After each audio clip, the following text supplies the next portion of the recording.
Hello everyone, welcome back to Taiyari online. मैं सुधा।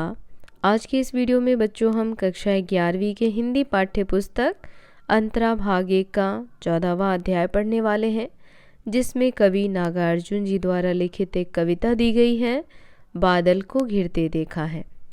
इस कविता में कवि जो हैं वह हिमालय के ऊपर घिरते हुए बादल का वर्णन करते हैं। तो आज हम इस कविता को पढ़ने वाले हैं और साथ ही इस कविता में दिए गए कठिन शब्दों के अर्थ को जानेंगे और कविता के भाव को समझते हुए आगे बढ़ेंगे। कवि कहते हैं, अमल धमल गिरी के शिखरों पर बादल को घिरते देखा है, छोटे छोटे मोती जैसे उसके शीतल तुहीन कणों को मान सरोवर के उन स्वर्णिम कमलों पर गिरते देखा है, बादल को घिरते देखा है। तो यहाँ जो कठिन शब्द हैं उसको देख लीजिए। अमल शब्द का अर्थ होता है निर्मल। अमल शब्द का अर्थ निर्मल और धवल मतलब होता है सफ़ेद। यहाँ कवि कहते हैं कि मैंने हिमालय पर्वत के शिखरों पर बादल को घिरते देखा है। जो निर्मल सफ़ेद हिमालय का पर्वत है उस पर कवि ने बादल को घिरते देखा है। छोटे छोटे मोती जैसे उसके शीतल तुहीन कणों को, तुहीन कण मतलब होता है ओस की बूंद, ओस की बूंद उसे हम कहते हैं तुहीन कण। तो इसीलिए कवि कहते हैं कि मैंने छोटे छोटे ओस की बूंदों को मान सरोवर के उन स्वर्णिम कमलों पर गिरते देखा है। मान सरोवर में जो सोने के समान कमल हैं उसके ऊपर गिरते देखा है। इस प्रकार कवि कहते हैं कि मैंने बादल को घिरते देखा है। कविता की अगली पंक्ति है, तुंग हिमालय के कंधों पर छोटी बड़ी कई झीलें हैं, उनके श्यामल नील सलिल में समतल देशों से आकर पावस की उमस से आकुल तिक्त मधुर विसंत तू खोजते हंसों को तिरते देखा है, बादल को घिरते देखा है। अब यहाँ देखिए, कवि कहते हैं तुंग हिमालय। तुंग मतलब होता है ऊंचा। कहते हैं ऊंचे हिमालय पर मैंने कई छोटे बड़े झीलों को देखा है, जिसमें समतल देशों से आकर जो ये पक्षी हैं, ये हंस है, वो वहाँ तिक्त मधुर विषंततु। देखिए विषंततु मतलब क्या होता है।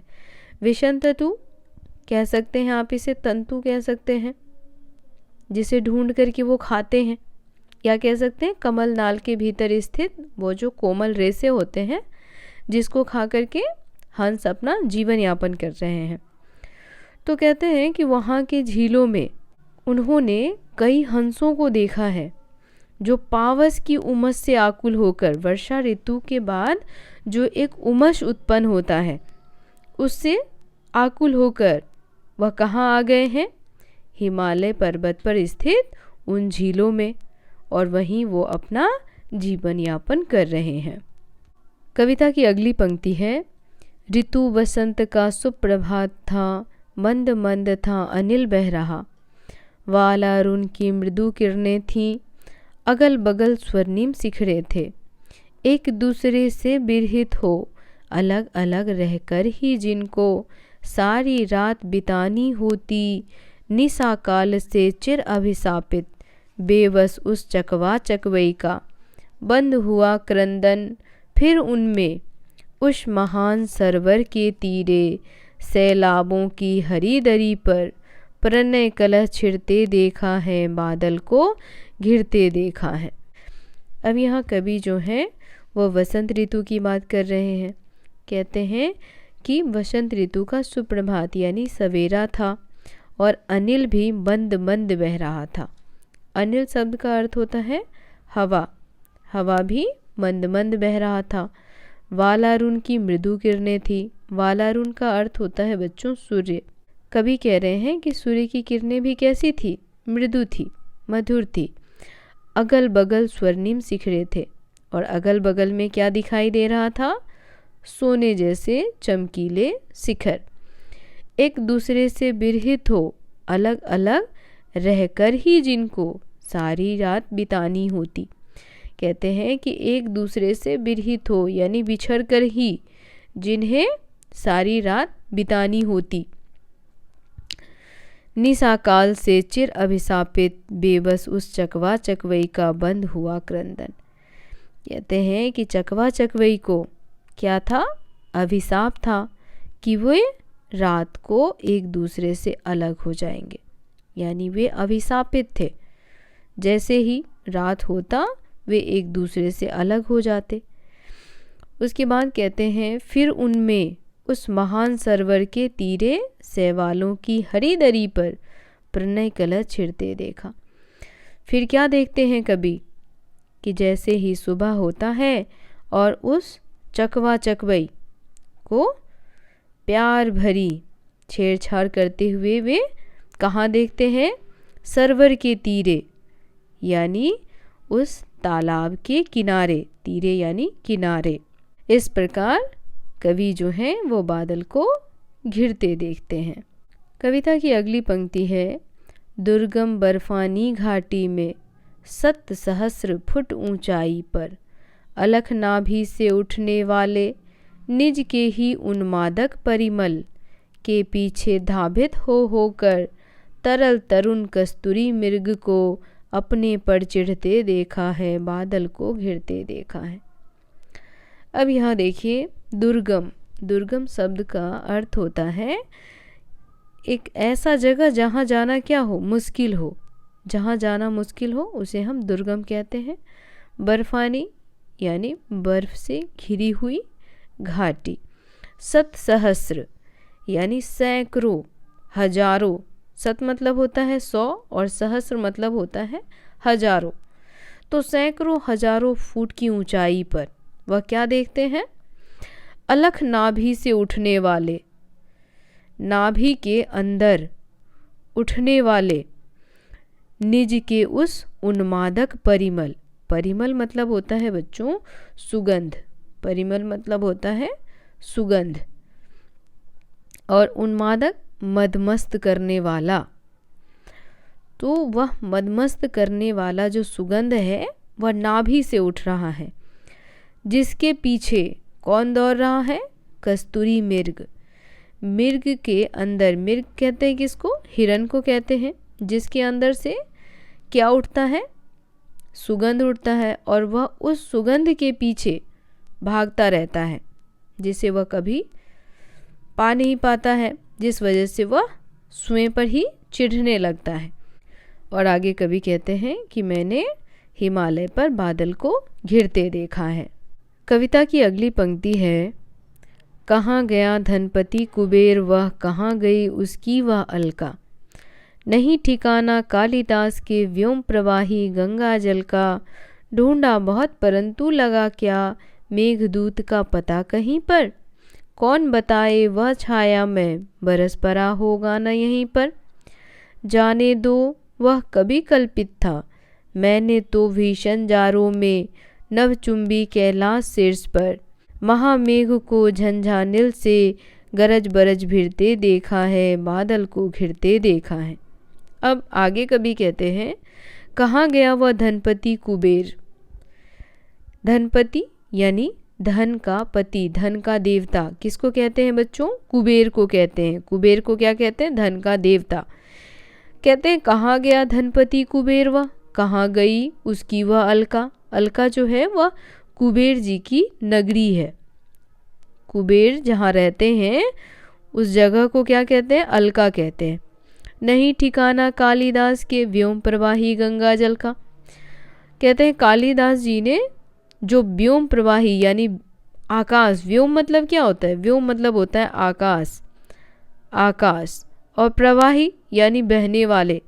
तो कहते हैं कि वो जो गंगा जल है जो आकाश में बह रहा है उसका भी कोई ठिकाना नहीं है, जिसका वर्णन कालिदास जी करते हैं। ढूंढा बहुत परंतु लगा क्या, मेघदूत का पता कहीं पर। कहते हैं कि मैंने मेघदूत को भी ढूंढा, लेकिन मुझे उसका भी कहीं ठिकाना नहीं मिला। मेघदूत जो है वो रचना है किसकी? कालिदास जी की। कालिदास जी की रचना है मेघदूत। कहते मैंने मेघदूत में भी ढूंढा लेकिन मुझे कहीं भी उसका साक्ष्य नहीं मिला। कौन बताए वह छाया में बरस पड़ा होगा न यहीं पर। अब कहता है कौन बताए, किसको पता कि क्या सचमुच में ऐसा कुछ है। जाने दो वह कभी कल्पित था। आगे कभी कहते हैं कि हो सकता है यह कालिदास जी की कल्पना हो। क्या हो? कल्पना। मैंने तो भीषण जारों में नवचुंबी कैलाश शीर्ष पर। कहते हैं मैंने तो भीषण जारों में, बहुत ज़्यादा जब ठंड पड़ती है उसे कहते हैं भीषण जारा। मैंने तो भीषण जारों में नवचुंबी, नवचुंबी यानी नव मतलब तो आपको पता ही है, नव मतलब हो गया आकाश, नव मतलब आकाश, और चुंबी यानी चूमने वाला। तो यहाँ नवचुंबी किसे कहा गया है?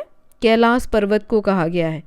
कहते हैं मैंने तो भीषण जारों में कैलाश पर्वत जो क्या करता है? नव को चूमता है। नवचुंबी कैलाश शीर्ष पर महामेघ को झंझानिल से गरज बरज भिड़ते देखा है। कहते हैं मैंने क्या देखा है? उस कैलाश पर्वत के शिखर पर बादलों को आपस में गरजते बरसते देखा है, एक दूसरे से भिड़ते देखा है।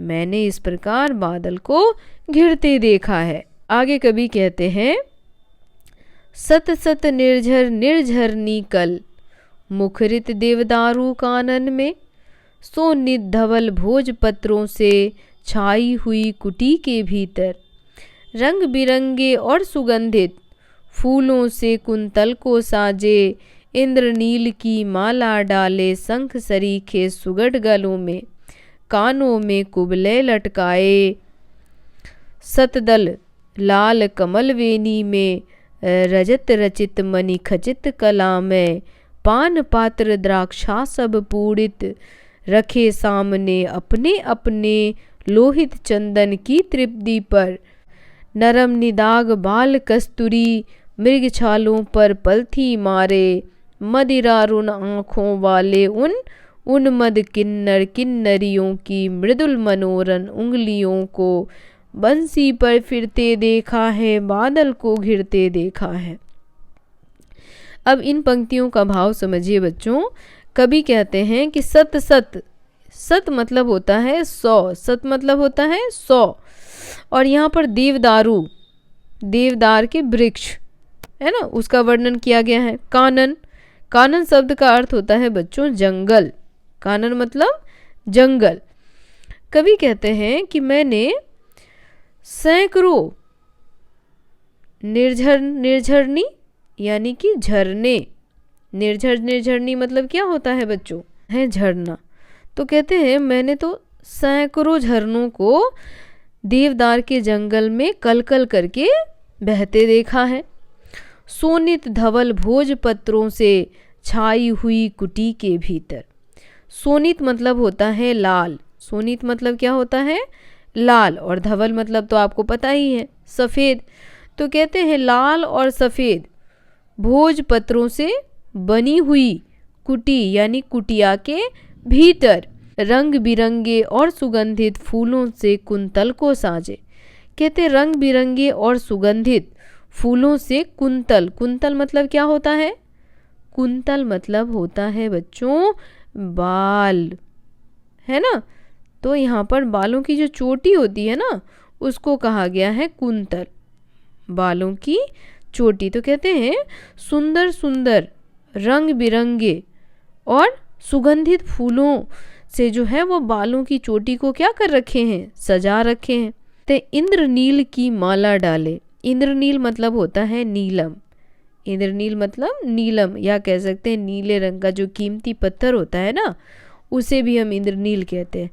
कहते हैं इंद्रनील की माला डाले शंख सखीरे सुगढ़ गलों में। कहते हैं वो अपने गलों में क्या पहने हुए हैं? इंद्रनील की माला पहने हुए हैं। कानों में कुबले लटकाए, और कानों में क्या लटकाया हुआ है? कुबले। कुबले मतलब क्या होता है? कुबलय कहते हैं नील कमल को। किसको कहते हैं? नील कमल। कहते हैं वो अपने कानों में जो है वो नील कमल लटकाए हुए हैं। सतदल लाल कमल बेनी में। सतदल मतलब, सतदल कहते हैं कमल को। कमल को क्या कहते हैं? सतदल। और कहते हैं कि वो लाल कमल जो है वो अपनी बेनी में लटका रखे हैं, यानी अपनी चोटी में लटका रखे हैं। रजत रचित मणि खचित कला में, पान पात्र द्राक्षा सब पूरित। अब यहाँ देखिए बच्चों, द्राक्षा सब किसे कहते हैं? तो द्राक्षा सब जो है वो अंगूर से बने हुए जो शराब होते हैं उन्हें कहते हैं, है ना। किससे बना हुआ शराब?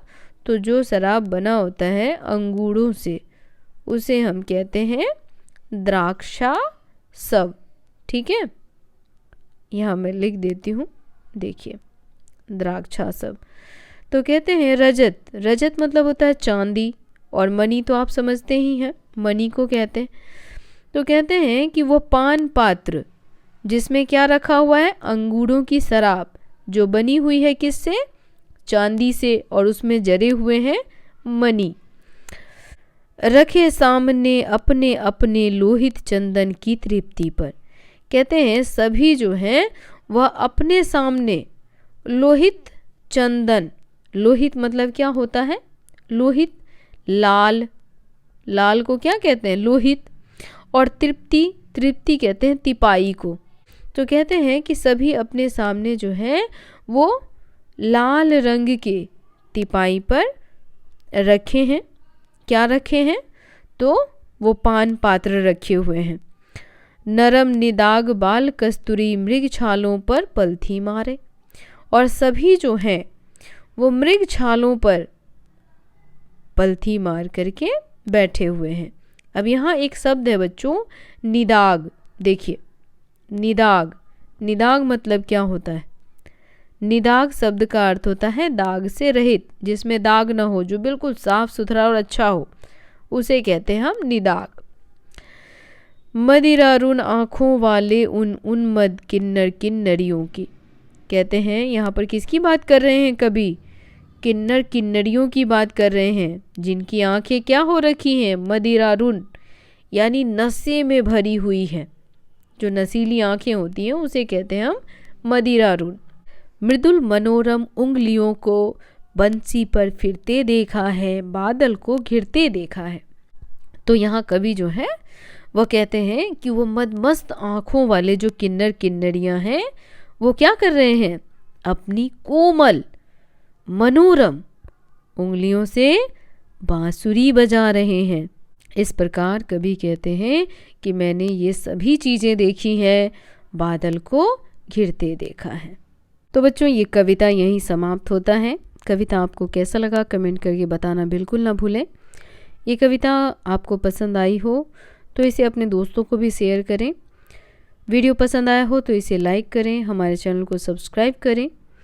मिलते हैं अगले वीडियो में इसी कविता की व्याख्या के साथ। तब तक के लिए आप सभी का धन्यवाद।